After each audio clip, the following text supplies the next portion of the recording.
Ngihleli lana nje ngiyabuka ngiyabuka la umfowampungosa kuyisini laphana yenkosi amagcokama nge-9 August ebusuku ikhathi wenze ingozi seSicebi esidlulile iqhawe lami inkosi amagcokama sedlulile emhlabeni. He was there uKhuzani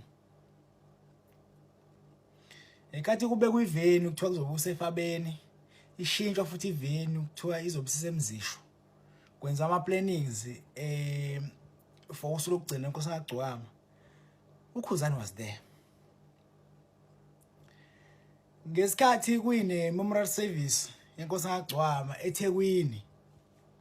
Khuzani was there kulapho khona afika washo wathi abantu abenza iqiniso kuzoba khona i-account lapho khona abantu bazophosa khona imali. Wabanxenxa abantu futhi ababe khona ukuthi abaphosa imali kuzokwazi ukuthi kuqhutshekwe nani nomuzi wenkosi amagcokama lobu siqalile isiwakhe engakwazanga ukuthi iqhubeke nawo. Wabanxenxa abantu uKhuzani umfowampungosa. He was there ku memorial service. Ngosuku lokugcina lenkosi amagcokama eseyobekwa laphana eKhuzaneni ekhaya kubo before kuyiwe khona lapha emzisho nasekhaya kubo. Khuzani was there. Uthena izolo kunepost akayenzile izolo wathi uyaphinda futhi onqenqa abantu ukuthi abantu abaphosa imali lapha kwi-account. Washo ukuthi yena imali ayomela ukuthi ayithole kwimpucuze nge-29 August. Ucela ukuthini? Ucela ukuthi leyo mali leyo iye kwaDlamini yena imali akazoyihola. uKhuzani isibrand uKhuzani seyibrand himself. Imali aseyibiza for ukuqashwa imali esuyinkulu le for sure.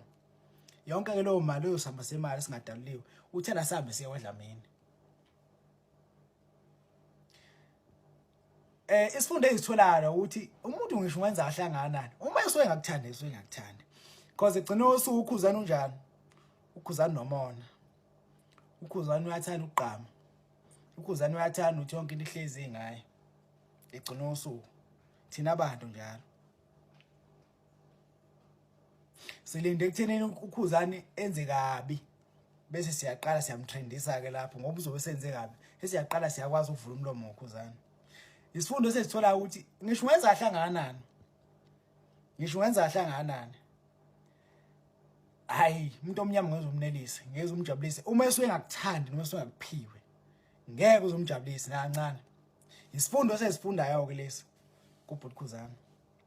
Kusho mina ke ngumlandeli omkhulu wenkosi amagcokama engasekho emhlabeni futhi ebengakufihli lokho. Isifundo engisitholayo ke leso.